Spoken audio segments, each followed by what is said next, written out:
안녕하세요. 헬로아시아 박수연입니다. 지난번 상하이 모터쇼에 이어서 2025년 중국 휴머노이드 컨퍼런스의 핵심 포인트들을 요약해서 말씀드리려고 합니다.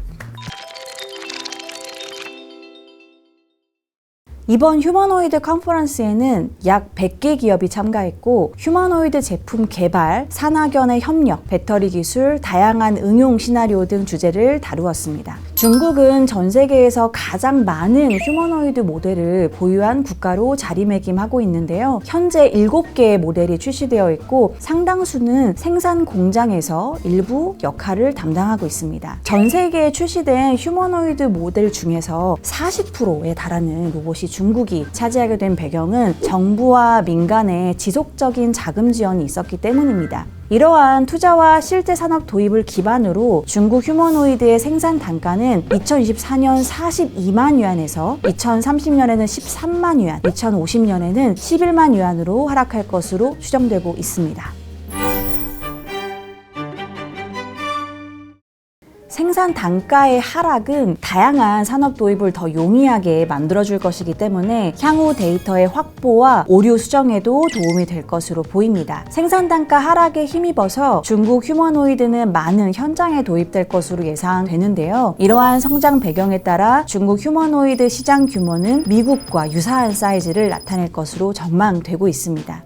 생산 단가의 하락으로 중국 휴머노이드는 기타 국가에서 출시한 휴머노이드 대비 낮은 가격에 책정된 것을 확인할 수가 있습니다. 이번 중국 휴머노이드 컨퍼런스에는 중국 기업들 위주로 참석을 했고요. 참석한 기업들 중에서는 테슬라에 들어가는 옵티머스 밸류체인으로 분류되는 기업들도 있었습니다. 휴머노이드와 같은 첨단 기술 분야는 미중 간 견제와 압박이 강화될 가능성이 높습니다. 중국은 AI 영역에서 주도권을 강화하기 위한 수단으로 자체적인 휴머노이드 밸류체인을 구축할 것으로 보이고요. 글로벌 기업과의 교류가 활성화되기는 어려울 것으로 예상합니다.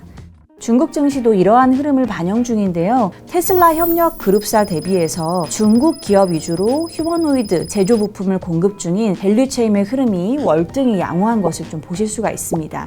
중국은 자동차 분야도 글로벌 밸류체인을 배제하고 내부적으로 공급망을 강화하고 있기 때문에 휴머노이드도 중국 현지 공급체인 중심으로 형성될 전망입니다. 이번 컨퍼런스에는 휴머노이드를 3대 산업에 도입하기 위한 다양한 기술들을 도입하고 있는 것을 확인할 수가 있었습니다. 첫 번째는 자동차나 가전과 같은 제조 공장 라인에서 인력을 대체하는 전략을 제시했습니다.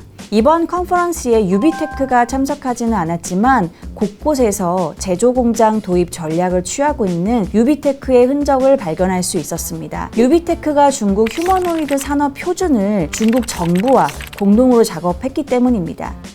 중국 정부가 발표한 휴머노이드 정책과 가이드라인에 따라 이번 컨퍼런스 컨텐츠가 구성된 것을 감안하면 유비테크의 영향력이 상당히 크다는 것을 알 수 있습니다. 유비테크의 대주주 중 한 명이 BYD의 창업자입니다. BYD는 제조 공장에서 휴머노이드의 역할을 부여하기 위한 기술 개발에 앞장서고 있고 유니트리, 에지봇, 케플러 등 중국 휴머노이드들은 우선적으로 적용되는 산업을 제조 현장으로 설정하고 있습니다. 두 번째는 의료 산업입니다. 일론 머스크도 X에서 로봇이 5년 내에 우수한 외과 전문의를 뛰어넘을 것이라고 주장했는데요. 컨퍼런스에는 의료용 로봇이 직접 전시되지는 않았지만 로봇의 의료산업 적용에 대한 다양한 세미나가 진행되었습니다. 중국에서는 AI 소프트웨어가 적용된 갑상선암 검사 기술이 상용화 단계를 앞두고 있었는데요. 사축 로봇팔을 이용해서 갑상선 초음파를 진행하고 다량의 데이터 학습을 통해 갑상선 안을 식별하는 기술을 곧 도입할 예정입니다. 실제 해당 기술로 AI와 경력 10년 이상의 시니어 의사, 경력 4년 미만의 주니어 의사가 갑상선암 식별 성공률을 도출해서 비교해보면 AI의 정확도가 경력 4년 이상의 주니어 의사보다는 높은 것으로 확인이 되었습니다. 세 번째는 리테일 산업입니다. 가정용으로 활용되는 휴머노이드의 양상 시점은 오랜 시간이 소요될 것으로 보이지만 유니트리가 주력으로 생산하고 있는 로봇개가 본격적인 가정용 휴머노이드 보급에 앞서서 사용자 경험을 축적하는 교두보 역할을 담당할 예정입니다. 로봇개는 주로 초등학교에서 중학교, 고령자 혹은 장애인에게 필요한 기능들을 보유하고 있는데요.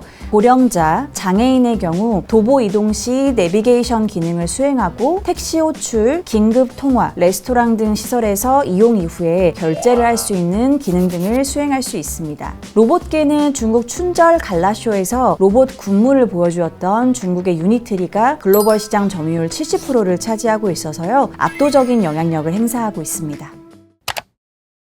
휴머노이드 컨퍼런스까지 중국 탐방기 내용을 모두 다루어 보았습니다. 그럼 다음 시간에 다시 찾아오도록 하겠습니다. 지금까지 헬로 아시아의 박수연이었습니다.